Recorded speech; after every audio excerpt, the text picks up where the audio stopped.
Am I on now? The power. Hi, good morning. This is great, you guys. If you don't know who I am, I'm Hilary. I am a pastor at this fine establishment. And if you do know me, you know how thrilled I am to be standing on stage amongst four of the finest faux Christmas trees I have ever seen. I wish I could just take them with me wherever I go. And I'm in homes with Christmas trees. Do you know how many trees I'm around right now? Hundreds, thousands. The possibilities are endless. Thank you for joining us in your living rooms. Thank you for joining us here in the room. I love this time of year. I love how easy it is to talk about Jesus in December. I love just giving him a moment to shine without much pushback in this season. And I just really love making people feel loved and special. So it is an honor to be able to minister to you this morning with a Christmas message.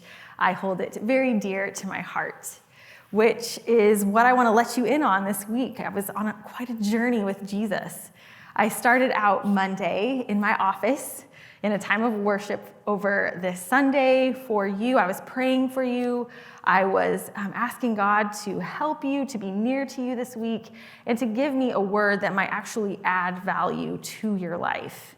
In a season where there is so much opinion and information, I wanted our time together to help you and leave you better than where you came and actually move you to something greater. And so there I sat with an open notebook and an open Bible and an eager heart to see what God might say.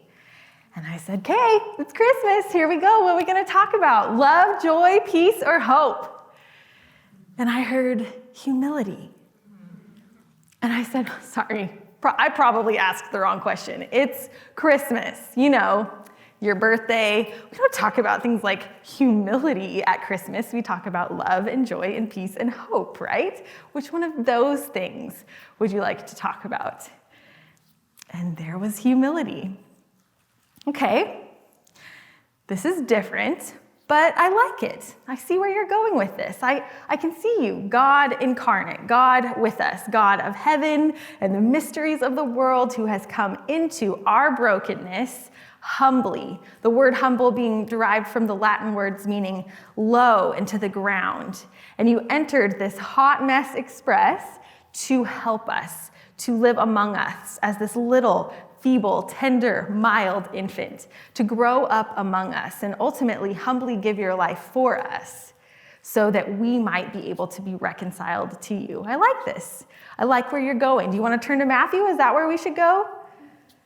And I heard Revelation, which I totally thought I misunderstood because it sounds an awful lot like Luke, which is where you can find the Christmas story. But alas, here we will find ourselves this morning in the book of Revelation, chapter 4. So if you have a Bible with you, feel free to turn there. If not, no worries, it will be here on the screen. And while you get there, it's the very back.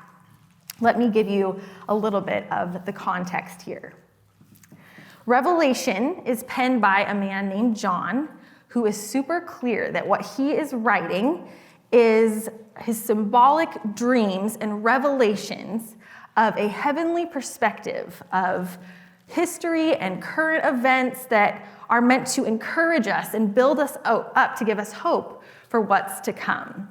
This book can be super frustrating if you're trying to read it literally and figure out what all of these weird pictures are meaning. But he tells us that he's going to be using these numbers and colors and images to point us back to the Old Testament, where we can kind of dive in and see where they've been used in the story before, to tell us more about the character of God and his story, so that we can have that confidence moving forward in a huge unknown like the future about some grand picture that John's just trying to give us a little window into. And so we're going to do that this morning by looking at a symbol found in Revelation 4. Are you with me? All right, let's look at the throne in heaven. After this, I looked, and there before me was a door standing open in heaven. And the voice I'd first heard speaking to me like a trumpet, that's Jesus, by the way, said, "Come up here, and I will show you what must take place after this." And at once I was in the Spirit. And there before me was a throne in heaven with someone sitting on it. And the one who sat there had the appearance of jasper and ruby. A rainbow that shone like an emerald encircled the throne. Surrounding the throne were 24 other thrones, and seated on them were 24 elders. They were dressed in white and had crowns of gold on their heads. From the throne came flashes of lightning, rumblings, and peals of thunder. Now, John's going to describe some creatures. They're super cool. You should read about them later. But for the sake of time, let's jump to verse 8 and hear what's up with these creatures. Day and night, they never stop saying, "Holy, holy, holy is the Lord God Almighty, who was and is to come." Whenever the creatures give glory, honor, and thanks to him who sits on the throne and lives forever and ever, the 24 elders fall down before them. They take off their crowns and lay them at his feet and say, "You are worthy, our Lord and God, to receive glory and honor and power. For you created all things, and by your will they were created and have their being." This is the word of the Lord. When we hear about Jesus being humble, do you think about this kind of humility? Does a God on a throne feel humble to you? I think we talk a lot about humbled baby Jesus this time of year. And I think it's super important to talk about. There's no greater picture of love than to humbly leave the throne to enter brokenness so that you might have a chance to make things right with the people you desperately love. But sometimes when we just stop at baby Jesus, just tiny, infant, vulnerable God, we forget about how powerful he actually is, how holy he is, how big he is. When you think of Christmas, is this the image of God in your mind's eye? Holy and thunderous and glorified and in charge. I mean, babies grow up, right? Isn't that kind of the whole point? That's the remarkable thing about birthdays. You get to sit and celebrate someone and remember the cute, humble beginnings, but also point to who they are now and what they are becoming. I just did this with my son, Ollie. He turned 3 last month. And I spent the night before just crying, wrapping presents, remembering all of our special little memories in the past 3 years, how tiny he was when he came home from the hospital, how I used to rock him and sing to him when he enjoyed that sort of thing, and just stared at his face for hours and hours. And then the next night, I watched his face glowing in the candlelight, singing him happy birthday, seeing more of a boy than a baby, knowing in a few more years I'd be seeing more of a man than a boy. He's doing it. He's growing up. That's what we want to happen here. It would be super weird if on birthdays, 34-year-old Hilary, you swaddle me up and pass me around the room and you all ooh and ah at how cute I am and stare at my face. I would not enjoy that. It's special to look back, but what we really need is to be affirmed that you're growing, you're changing. I see maturity in you. And sometimes I think we can do this with Jesus. We can talk a lot about baby Jesus, but then we get stuck there. What about Jesus now? What about grown Jesus? What about Jesus on the throne? Because he looks so epic in the throne room in Revelation 4. He is king. You know what you get to say when you are on the throne as king? I'm in charge here. This is my show. I get to do whatever I want because I rule. And that can be super scary if put in the wrong hands. But he's not controlling or erratic. He's not distant. He's not unapproachable. He's not too big for his britches after all of this growing. He looks different to me. Or maybe it's better to say that he looks the same. The same humble baby king, dethroned, lowly and tender and mild, who limited himself and bound himself to relationship with the human race, looks just like this holy king, enthroned, mighty, and wild, who is still choosing to limit his power so that he can be in relationship with the ones that he loves. And here's where I see that. Let's look at the symbol that John is cluing us in on when he talks about the rainbow encircling the throne. Now, we could do this with any number of symbols in Revelation, remember? So you should totally read it and ask questions. What's up with the number 24?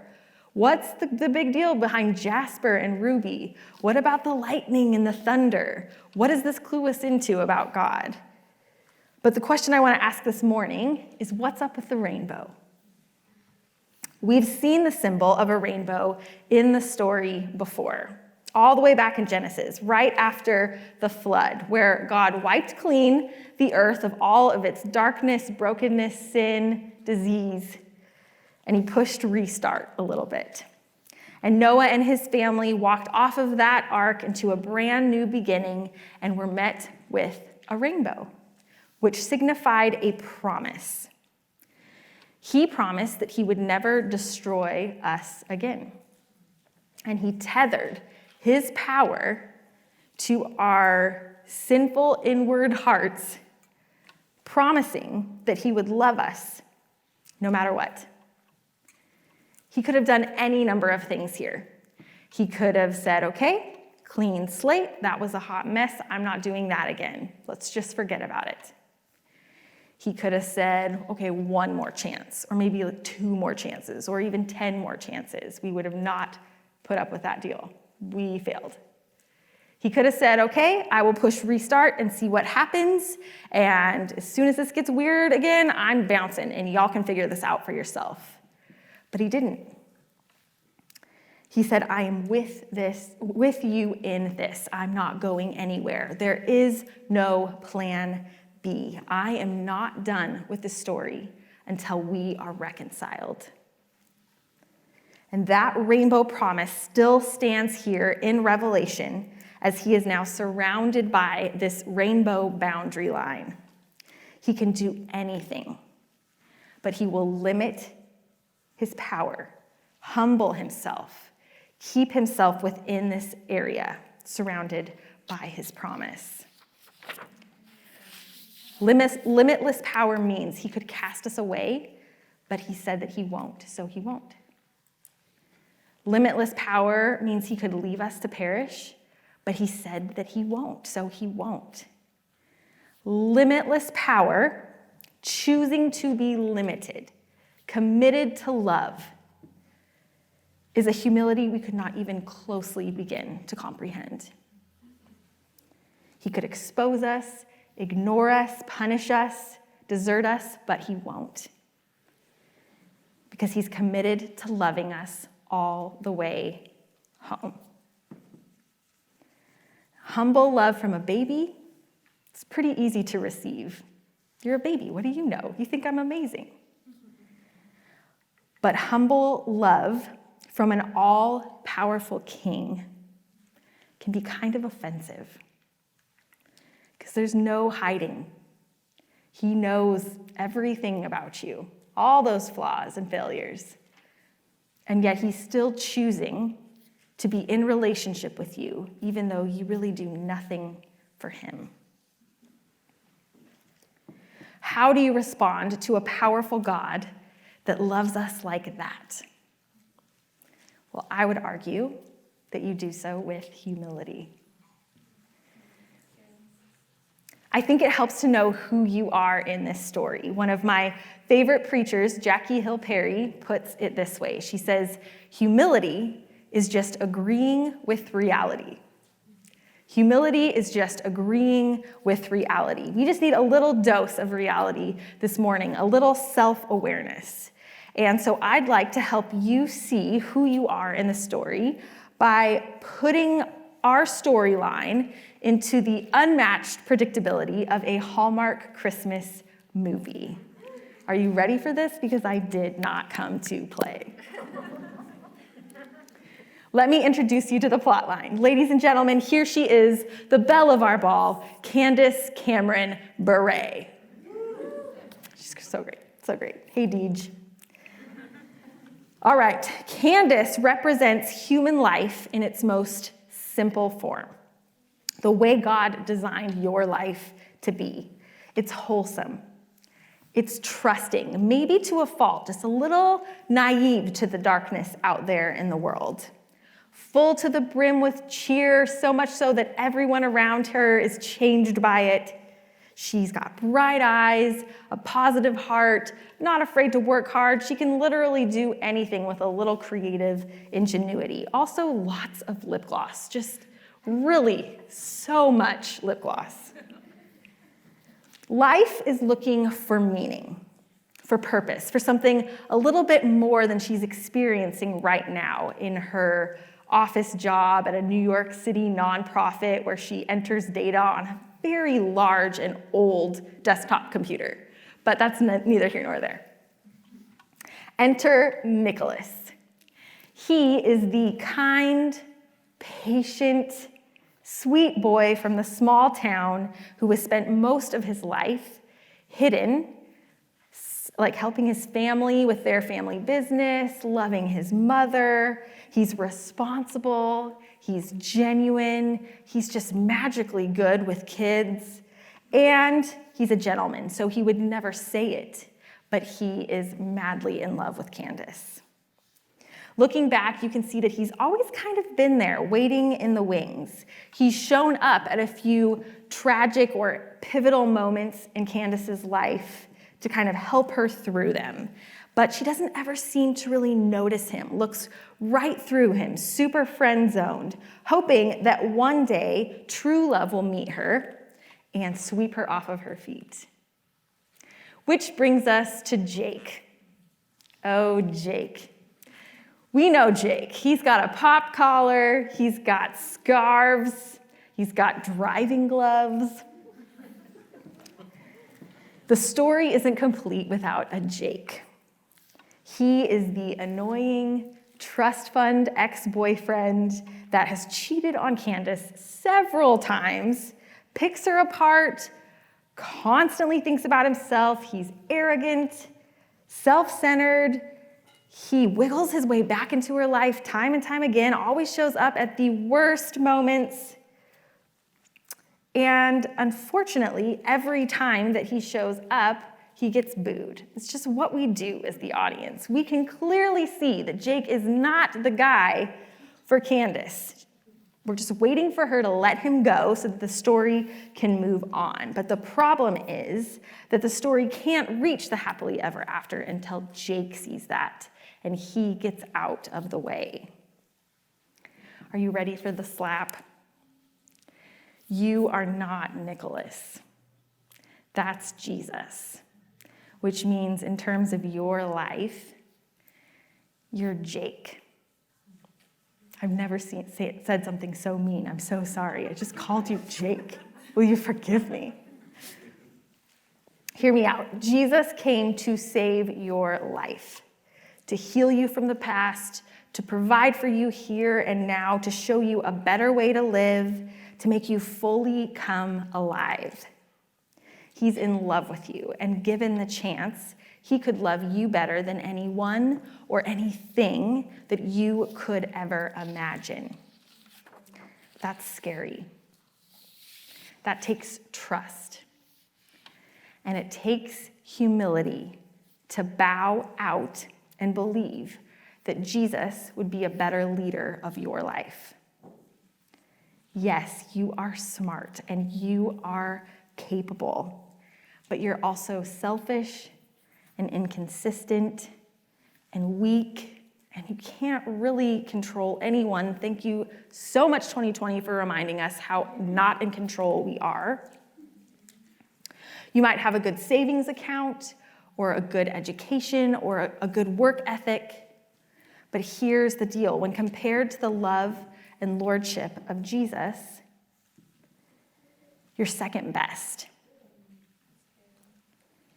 You would lead your life to the best of your ability with the best of intentions. I truly believe that. You don't want to ruin your life, but you are blinded by your introspective, one-sided, small-minded view of yourself in light of eternity.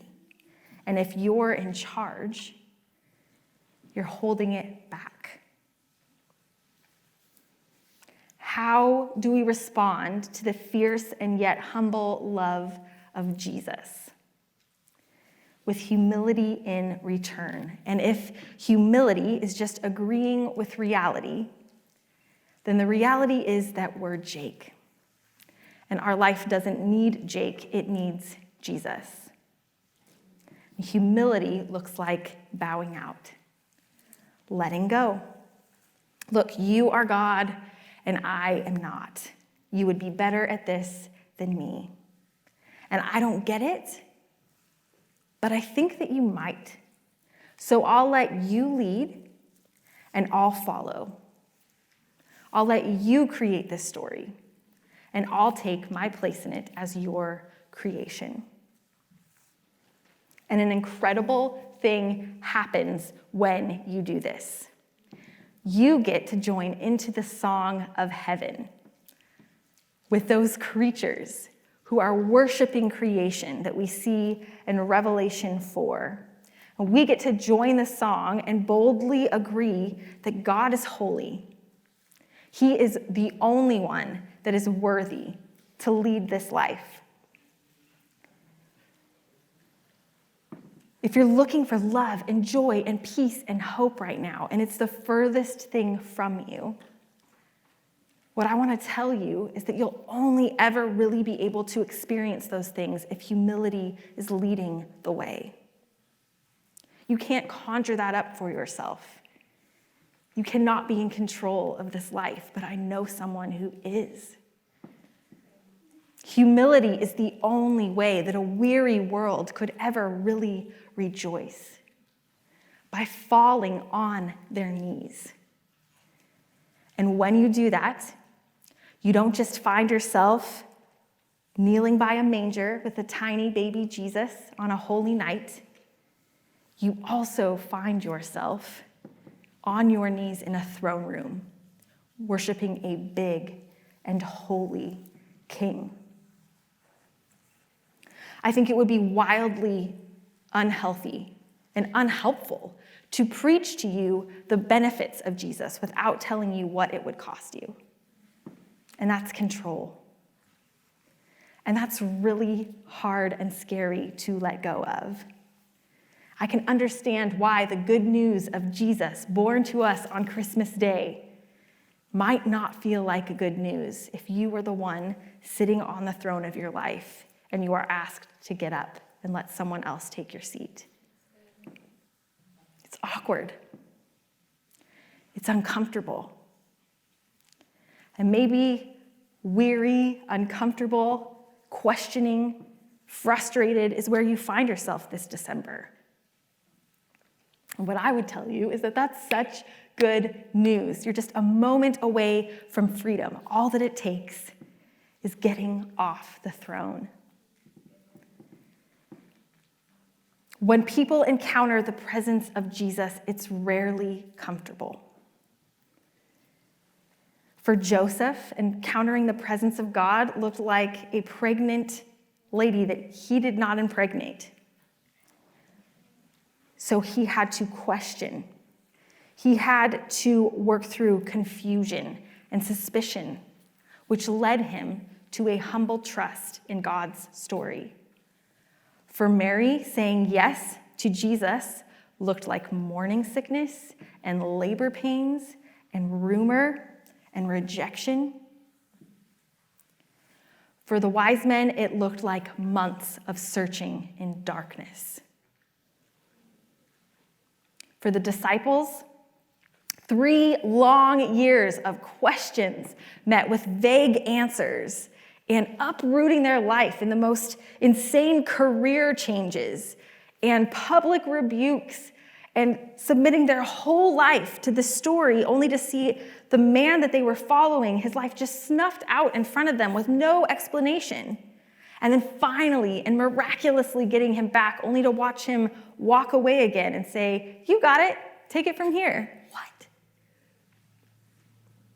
But the story moves forward because of humble men and women who choose to say, "Okay, I don't get it. And there are 4 or 5 better ways that I would do this thing, but I gotta trust that you have a bigger view of this than I do. And I'll tuck in here real close to you, and I'll let you lead, because you are God, and I am not." And if you let go, if you bow down, if you join in with the song of heaven and take your place as a created thing, worshiping your Creator, then no matter the circumstances you face, peace and hope and love and joy await you. After Ollie's birthday last month, he started to say the funniest thing. It's the perfect definition of humility, which proves to me that it doesn't take a ton of maturity to be humble, just self-awareness. He says, "I am 3, but I am big, but I am also little." That's the reality I'd love to paint for you this morning. You are you, and you are big, but you are also little. You are you. You are bigger than a baby, but you are littler than a king. Jesus came to you small enough so that you could hold his love for you and know that you are safe. And maybe that's the first time you've ever heard that. Full stop. Pick him up and just stare at his face for a little while. But he grew up, and he's on the throne. And he's holding back the full weight of his power and judgment so that you can continue to be in relationship with him, so that he can lead you, so that he can help you, so that he can love you. He's so into you that he will limit all of his power so that you can enter his throne room and be changed by his love. How do you respond to the humble love of a limitless king? With humility.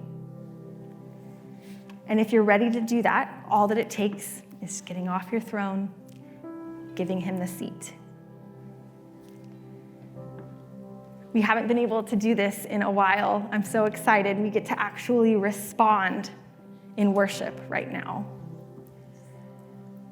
I would love to give you a moment to work this out with God. Wherever you're at, maybe this is the first time you've ever considered not being in control. There's plenty to work through there. Maybe you just sit here weary at the end of a very long year, and you have recognized a few places where you've picked up control where you don't need to. Jesus left his throne in heaven to come and help us get off of the ones we had no business occupying. And all of heaven rejoices when we give him the floor. So wherever you're at, I'd love to pray for you and give you a chance to work this out. And I am certain that the humble King, born to us long ago, seated high on the throne right now, can meet you in as big or as little of a place that you need him to right now. That's what I want to pray for.